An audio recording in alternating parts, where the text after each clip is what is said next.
Good morning, Tom here, Flip Anything USA. This morning I'm considering selling more of my assets, and one of the things I was thinking about is just kind of looking at the stuff that I've accumulated, and things I've flipped, and thinking about when do you just flip a piece of property and make the money quick, the fast and furious, or the slow and steady? And the fact is, both work. If you're the younger you are, I think, really you got more choices, I guess. I mean, really, because you have more time. You can, maybe you got a decent job and you're making good money, and you can buy something right, and if you're going to live in it, that's fine. But with real estate, you got to own two. You always have to own two. If you don't own two, you're doomed, because you have to have one to sell, right? You got to have one to live in and one to sell. So that's what I've always done, but that one is always getting flipped and turned, and then pretty soon it's two, and then more and more and more. But I just want to give you a couple examples. It's like you might have an old farmer that buys some property, and people are trying to talk him out of selling his property, and what he knows is that in the last 40 years, the property he bought for 100 an acre is now worth 50 an acre, okay? But he had to wait 40 years, okay? But on 100 acres, he's pretty content that he's made, he's got a $4 million nest egg he can sell, or whatever it is. So it kind of depends. You just kind of, I always tell my kids this: a good life is by design, and that's just the truth. A good life is by design, and that's why I always tell you, make your list, pull out your paper. It's early morning, it's a Sunday, and that's what I'm doing. I do it almost every day. And consider, what you want in 5 years or 10 years. Example for me, in 5 years, I'll be a complete empty nester. My kids, my boys will probably be, my boys will be in college, or they'll be building, or they'll be investors, or they'll be doing something. But I'll be an empty nester. So in another 5 years, and my older girls, they will have already they'll be out of college by that time. So even myself, I start thinking, well, what do I want to do? All the kids are grown, do I want to get a place at the beach? Are they going to be, you try to design your life around your kids, but you can't, it's kind of like, kids are kind of like employees. They can quit and leave, so you can't really, of course your family's always attached, but the bottom line is, your daughters and boys that can fall in love, and especially when they go to college, they fall in love and go move into another state. Hopefully I can incentivize them enough to stick around where I'm at, but who knows if that's going to happen. So back to the ways to make money. Everybody's different. When I was young, all I wanted to do was make money. I didn't want to be broke. And I'm probably, because of the humble beginnings I came from, it was important to me to have things paid for. So I wasn't, and I didn't mean paying on a mortgage for 15 years and having it paid for. I mean, in the beginning, maybe some of my plans were kind of like that, but the thing is when you look for a property, you want to get as good a deal as you can so you can flip it. And like, if and the reason I say you got to have at least 30–40% margin in there, at least 30, is because if you're just going to turn it, you're going to want to sell it.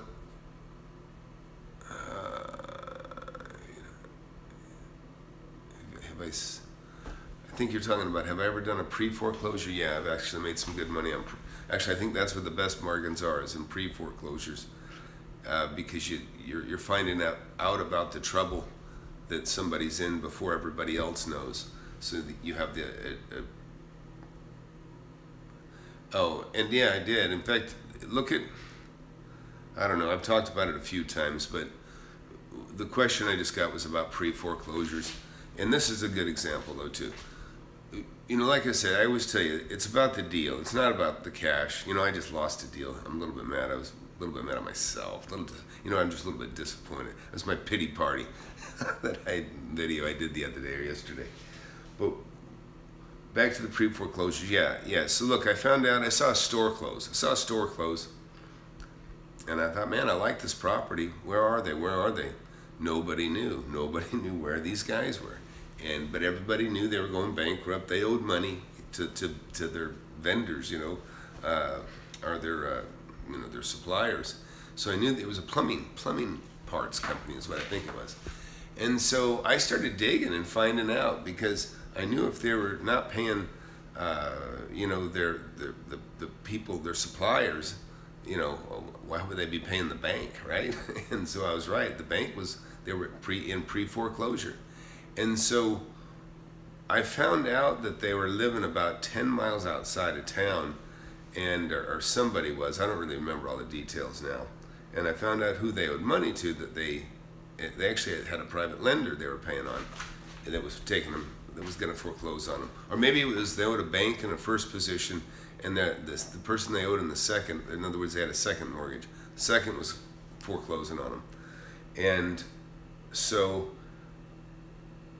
you know, all I saw was an asset that was worth about $220,000, and it looked like I could get it for about $120 from what I can figure. And for whatever reason, you know, these people are just walking.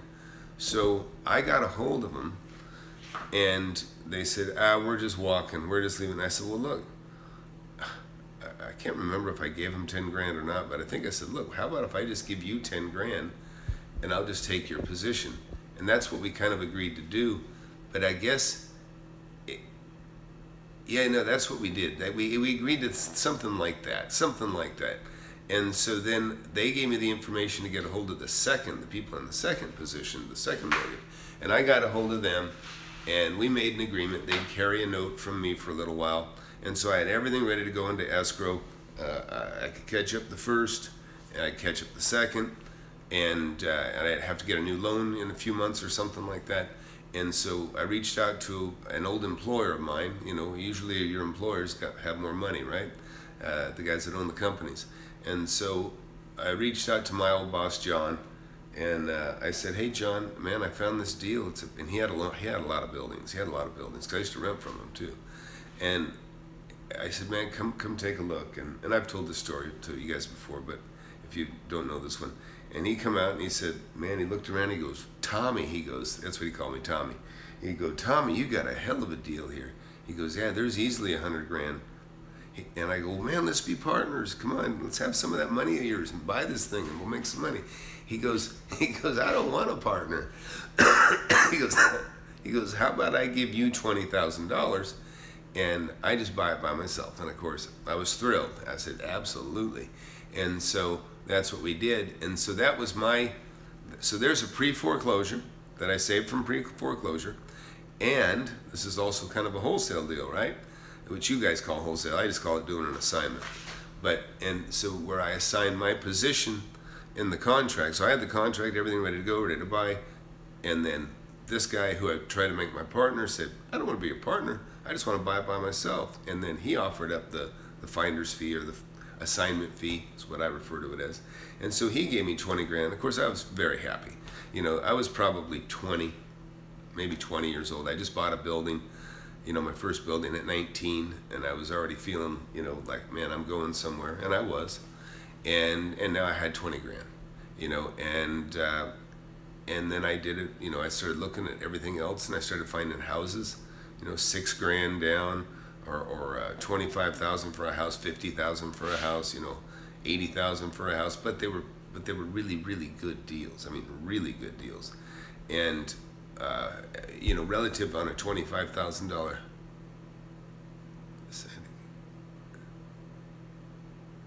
Yeah. Okay. Yeah. Give me. I'm gonna try to remember that. I get torn here because I get off subject, but okay. So I think I covered. If I left anything off this, if I didn't cover what I just discussed with you, you can come back and ask me a question. But I think it was Garrett just asked a question about uh, something I say all the time, and that is, if you don't sell a property, you're buying it, and that's it. If you don't sell a property, you're buying it. So like I look at all my assets right now, and I'm doing that this morning. So that's kind of what we're talking about here. And I've been showing you guys the house. I've been referring it to as the big house on the corner, or the $105,000 to $450,000 deal. You know, it basically, now that's a house that I've held for almost 15 years. I owe like $5,000 on it. I've been making payments on it for a little over 14 years. It was a 15-year loan. It was a great deal when I bought it. Now, why didn't I flip it then? Well, I wanted it for my office. I used it for my office. I moved in and I used it for my office as a satellite from where I was living at the time. And somebody else also rented part of it. So it was rented and I had an office at the same time. So that made me keep it for a while. Then it's sitting on a very busy corner where it had the potential to flip. So, and I'm kind of explain. So this ended up being one that I held long term because it was on a corner. It had the potential for commercial, and if I had rezoned it, it would have been much more valuable and made a lot more money per month. It would have rented like $5,000 a month as a commercial office, and it would only rent for about $1,300 as a house. So if I could rezone it, and I've done this before, but so if I could have rezoned it, it would have quadrupled in value pretty much. Well, what's happened is this area has quadrupled anyways as houses. So this is a good, I'm glad you brought this up because you're making me think about this. So in that situation, this house now, as a house, it's worth $500,000, okay? Even if I turned it into commercial property, it would cash flow better. It would be a $5,000 a month rental for sure. I'd get $5,000 a month, but now today it's a $2,500 a month, roughly $2,200 a month residential rental. So, but here's the point I'm getting at. It doesn't matter if it's commercial or residential, it's worth the same. This is a $500,000 home to live in, or zone it commercial. It's still a $500,000 building. You know what I mean? In other words, they're worth the same. And this is one of the problems with, it's one of the problems and one of the beauties with residential real estate. Residential real estate is an emotional purchase. Commercial real estate is a logical purpose. In other words, you reason the value on a piece of commercial property by the income it produces. That's why I say it brings in, if it brings in, you know, $4,000 or $5,000 a month, it's worth $500,000 as a commercial property. But as a house, it only brings in $2,000, but it's still worth $500,000 because people will pay that much. It's an emotional decision. They will pay that much for the close proximity to town, you know, to the size of the property and everything else. So that's a situation where now I don't need to rezone it. I mean, I would only need to rezone it if I wanted to keep it and rent it, and that's a small rental for me. A 2,500 square foot commercial rental is a small rental for me. I have those within, you know, buildings that are 30,000 square feet. And so I like the 30,000 square feet buildings with multiple 2 and 3 and 5, 4, 1,000 square foot units within it. I don't really like individual small, I mean, they're fine, don't get me wrong. I just don't need them anymore. I used to do that stuff all the time. But, and I have a few. But I guess what I'm getting at on that is that there's, you know, sometimes you have a property that's got potential, and I understand the desire to kind of hang on to it, but then you're becoming a speculator. And to Garrett's point is if you're making a decision, if you don't sell a property, you're making a decision to keep it. Look, even like I got the lake house, the lake deal that I bought. Now, I'm holding it for 2 reasons. A, it's going to make probably a couple $100,000. Okay, but if I sold it right away, I'm in a higher tax bracket. If I wait a year, then I pay less tax. I pay half as much, pretty much, in taxes. So I can just hold it, play with it, use it. I'm actually going to go out there to the lake today, maybe to fish a little bit. Me and my boys are probably going to go out there this morning. Sorry, I got coffee brewing. I'm trying to brew. Sorry. Trying to brew a second cup. So does that answer your question? My point is, if anytime you buy something, and believe me, I'm a little bit of the, I like to acquire property. I like owning it more than I like selling it. I mean, I love the profit, don't get me wrong. But if I don't have a place to put the money, I'm not as likely to want to get the money in my hands, especially if it's something that I'm going to do a 1031 exchange, and I'm like, puts me under the pressure, which I don't mind that much, but sometimes I don't need it, you know. But yeah, if you have a property, so let's say you buy a property, you get a property, you buy it for $100 grand, and it's worth $150, and you know you can sell it right now and make $50,000. Well, that's if you don't sell it for $150, you're buying it for $150 because you're choosing to keep it, and that's what I say. If you don't, so if you're not selling it, you're kind of buying it because you're keeping it. And like these houses, like now the one that I told you that I bought for $105, the one I just explained about the residential commercial situation on it, that one I don't want. I am not keeping it. I'm selling it, okay? And so that one I could choose to keep, but I think that would be a bad decision. So I'm going to sell it, and I'll have $500,000 approximately in my hand just from that one house.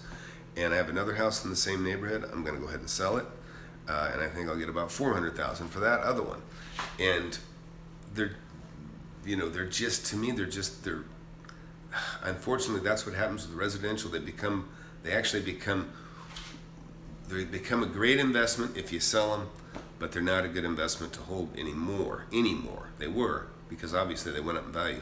But to continue to hold them for such a low return just doesn't make any financial sense at all.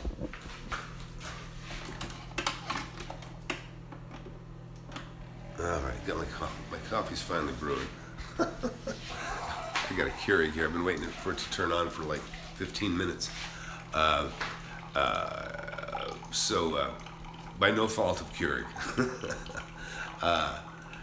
It's a good machine. I enjoy it. Anyways, but you know what? I'm glad there's people that are up early because I'm not sure where you're at. But if you're in California, it's 5 a.m. and that's a good thing. I've been up probably since 6, which is me kind of sleeping late because I was up a little bit late last night. But so like I say, that property's a good example too. So look, I bought that property 15 years ago. All right, and I bought that property 15 years ago, and it's worth $500,000. I paid $105,000 for it. All right, Tennessee, I paid $105,000 for it, and now it's worth $500,000. Now, a lot of people, look, if I bought 3 houses and they did that, I'd have $1.5 million, and if I, it's just kind of more of a, whoa, all right, Canada. So it's early for you, I think, right? Canada's, it's early. Depends on where you're at, I guess, in Canada.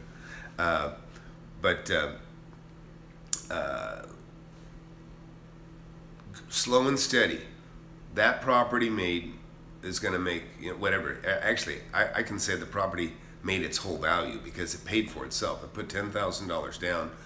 I owed $105,000, and today it's worth about $500,000, and I owe $5,000. So, slow and steady. I make, $500,000 over a period of 15 years. Not bad. Okay, this other house that I'm selling, also going to get rid of. I've only owned it about 7 years. I paid $179. It's probably worth $420. So that's $250,000, roughly. So just call it 200. So slow and steady, 7 years. I still consider a little bit slow and steady. It's kind of in the middle there. I make, a couple $100,000 the other way. Longer term, I made, much more. But the thing is you go back to, like, I had a piece of land I held for a long time, made a couple $1,000,000 on it. I bought a couple of buildings. They doubled in less than 2 years. So made $2 million over a period of 20 years, just kind of a passive investment. I let set on the side, probably a little more than $2 million. And then all of a sudden I turn it into something that I'm excited about, I want to buy, and now it doubles. So fast and furious there. But now, do I sell it? Now I'm faced with the same thing. My problem is, I go sell a property that's worth, over $4 million. I have to go find something else to buy that costs more than $4 million, and right now it's a little bit tough to find, and for what I want, and I'm just because I'm busy too. But if I found a building right now that I could tie up for, say $6-7 million that I really liked, I would tie it up, and maybe I could buy some time with a couple $100,000, and then I would go sell that property, and I would rotate that money into the other. So, the more money you got, the more choices you have to play games with, to speculate, to keep and stuff like that. And even 20 years ago I had money. So, buying a piece of land and sitting on it, making a couple $1,000,000 on that is, what wasn't hard for me. I mean, it's still a pain. I hate paying taxes on vacant land. That can be a rough route. But the bottom line is, find property under market, flip it, and then when you have enough cash in reserves and you feel comfortable, then go ahead and play the slow and steady game. Maybe just start flipping a few now, and then you'll start with one. You can barely afford one, right? And then all of a sudden you get enough money. Now you can afford to buy 4, leveraged, and you can sit on those if you want or flip them. But even if the main thing is you got to have more than one. You got to have one to live in that's paid for, and then you got to have all the other stuff that's going to be your play money, your retirement, how you build your empire. So, anybody got any other questions?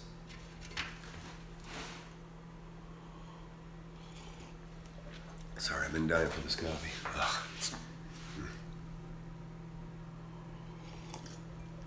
It's not my brand. Well, hey, I'm gonna call it quits for this morning. Maybe go do something a little later. I'm gonna drink my coffee and make my list. I suggest you guys do the same. Always have a plan. Always have a plan. Always reassess your money situation. I have my phone on my iPhone. It's dialed into all my credit card stuff, and I'm seeing all these damn apps that I'm getting charged for. And I'm going, some of these I don't even recognize. I think my kids. Oh yeah, on the app. Yeah, the app. When you're making an app, I want to make it for both iPhone and Android. And so now it's done. It's done. There's some more stuff going on, working on expanding it a little bit. But it's done for Android. But I'm not going to give it away till I have at least 1,000 people for whom have sent me an email, and then I'll send it out to everybody. Then after that, and maybe in time, who knows? I don't know how long it's going to take me to get all those emails. But once I have those all, then I'll give 1,000 of the iPhone one as well. It ought to be done. It'll finish up afterwards. This making app stuff is not cheap to do. It's expensive, and it is. Getting talent actually can be a frustrating process too, because so many people think they're good that are not good at making apps. But so it takes a while to get your education and know a true senior developer when you see one. And but I've been through that. I've been actually making apps here for the last 2 or 3 years. Spent hundreds of thousands of dollars. There's my little speculation play game on the side is making apps. And this one that I'm making for y'all, I really is small compared to some of the stuff I'm involved with. It's more just a labor of love, and also I just I want to help you guys make money. and you know, it's great. I've actually had some really great emails with people that have been getting apps, and some people tell me that they've been actually kind of stepping outside their comfort zone and you know, being more assertive and feeling more confident. And you should. You listen. You should. Making money in real estate is not very difficult to do. It's really work. It's simple math. You know, you only buy it if it's worth more, and it's hard to find deals. And I kind of explain about how I do that. And you know, a lot of new guys will get on the channel, and then they'll ask me questions that are already answered. I say, man, you just got to go back to the video, start from the beginning, you know, or just, you know, just start watching them all. It doesn't matter what order. We always talk about something that's relative to making money, but the main thing is you have to always look. You have to want it. You have to be curious. You have to have an eye for, oh, you know, hey, you know, that's empty. How hard is it to figure out that somebody didn't take care of their property, or there's broken glass, or there's something vacant? Those are the things that are telltale that you can make money on. Did you make a lot of money solely on direct mail in the beginning? No. In fact, I can tell you, direct mail is very little part of how I've made my money. I've done some of it. You know, I've sent out 2,000 letters and 4,000 letters before, and I mean, I do it big time, and I've made some money that way in both land and in, you know, all kinds of properties. But a lot of the best deals, and I actually even on the deals that I haven't done, say by mail, which is most of them. Some of them, about half of them, have been listed with agents, and you know, again, you'll get an eye for that too. It's about being there first. Okay, you got to be there first, and that is like the most important thing. And then sometimes probably being there second is also just as important as being there first, because it means you want to get there as quick as you can. Because sometimes the guy in the number one position blows it, and sometimes I've been that guy, but usually it's somebody else. And because you got number one in there, and then if you're shrewd, you can figure out what you got to do to knock number one out of their position. And sometimes number one might not be as strong as you, and they're starting to struggle, and they're supposed to do things they're supposed to do, and or maybe they're trying to renegotiate and get the price down a little bit while they're in that position, while they have it tied up. And so while they're playing games, you're standing on the sideline saying, hey, don't play any games. Just let them fail, or just say no, and I'll buy it. And so a lot of times being there in the number two, you know, being the second guy to get there, even though it's already tied up, can be a very good place to be. And I can tell you, there's things that just still hurt my heart that I lost when I was in the first position, because I was just being a little too greedy, or maybe a little too aggressive, and I lost it, and that happens too. You know, excuse me, excuse me, getting over a cold here, but. But it's not. The main thing is, like I say, I laugh because it hurts. It hurts to lose, but it also is equally great to be in the number two position and take it away from somebody else that already had it. And so you know, it's just part of the game. It's part of the game. But you know, the thing is. You know, and it really heartens me to hear you guys starting and hear about people that are starting to, you know, step outside and buy stuff and make money. And I'm getting emails to that effect. And actually, I've got a whole list of testimonials now. I could probably put somewhere if I knew where to put them. I don't know where to put them on YouTube, but my point is, it's like I said the other day. You know, you can't win the lottery unless you buy the ticket, right? Meaning, you know, you got to do something. You got to do something. And if you're scared, I understand that. You know, but if you're smart, if you're knowledgeable, if you've done your work, you're not going to be scared. you're not going to be afraid. You're not going to be afraid to buy anything if you're buying it under market. And the way you know you're buying it under market is you know what values are. And that's not hard. I mean, you know what values are of things every day. You know when you go to the grocery store and you buy something, you know when something's half off, right? I mean, it's the same with, it's just about taking the time to get, understand what values are. And like I said, if you're not comfortable with real estate, you can make money doing it with things. You can do it with cars, you can do it with equipment, you can do it with a lot of different things. Things of value. I like small valuable if you're going to play with things outside of a property. But and somebody asked me a second ago, have I bought at a bank auction? No, I have not. But I have bought properties that were repoed and owned by the banks, where they wanted to get rid of them. But they're not what you call a foreclosure, not like stand on the steps, that type of thing. So I guess I'll call it quits. If you guys got any other questions, I'll take it. I got a notification there. Otherwise, I'll call it quits for now. And but just I wanted to tell you, and I got to make a video on this. Is there is no reason to go to pay big money for seminars. There's just absolutely no reason at all. Everything you need to know, you can find it on YouTube for free. Absolutely. And you can get probably 90% of what you need to know just from my channel. But don't take my word for it. I may not be the communicator for you. Sometimes it takes a different kind of communicator for people to whatever, believe or to identify with. And so, but you can probably find somebody out there. But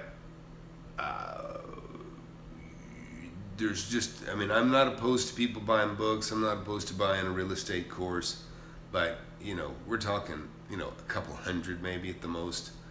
Not thousands, not 1,000, not 500. It's just, you don't need it. It's ridiculous. It's absolutely a waste of time and money. And I can tell you, the people I think that are pushing some of those things, I don't think they have the experience to back it up, to be honest. I think they're just repackaging existing information.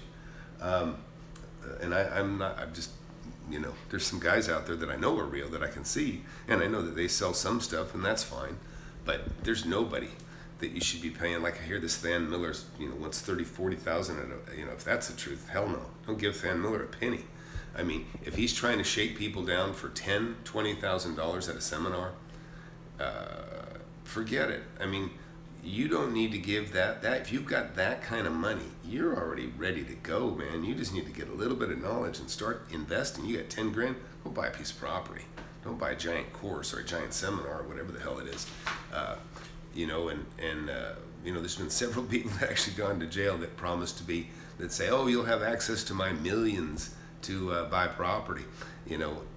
Look, the best I can do, the best I would ever do is you find a great deal, you show it to me. I might make you a partner, maybe, but chances are I'm just going to give you a finder's fee, and we'll do a wholesale deal. You can assign it to me, and I'm not asking for proposals, but I'm not saying I won't look at them too, because I'm into making money. But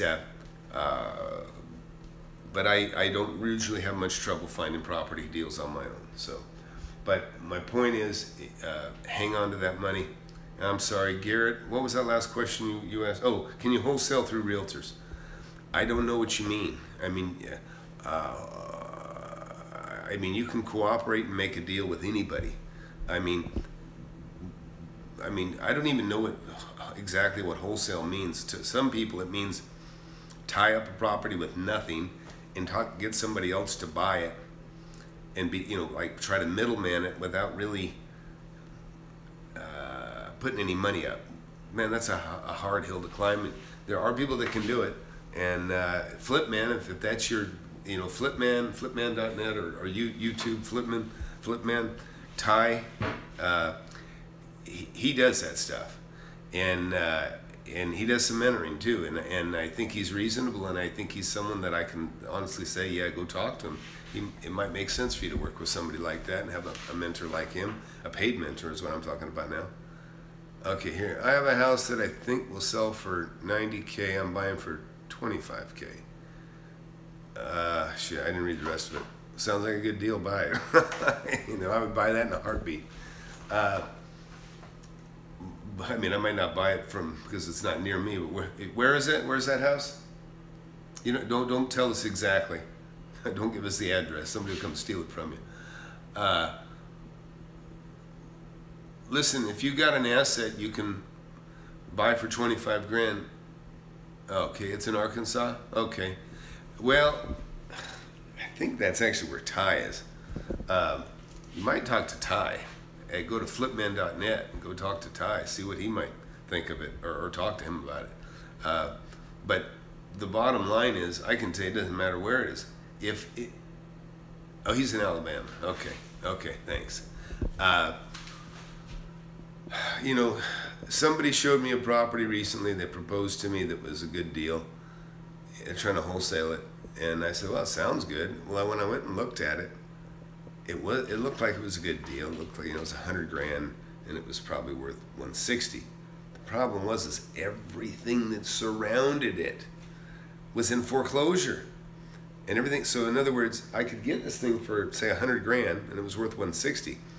But all the properties that are around it were worth about 160 to 200, but they're all in foreclosure. They're all owned by the bank. So I don't know what was killing this area economically, but this thing was like, you can tell, the area was like this. And do I want to buy a property that's a great deal, that's surrounded by properties that are owned by the bank, that the bank can make even a better deal? No, definitely not. Because chances are I'm going to get stuck and I'll be competing against the bank. It's just like sometimes people go in and they'll buy up the first phase.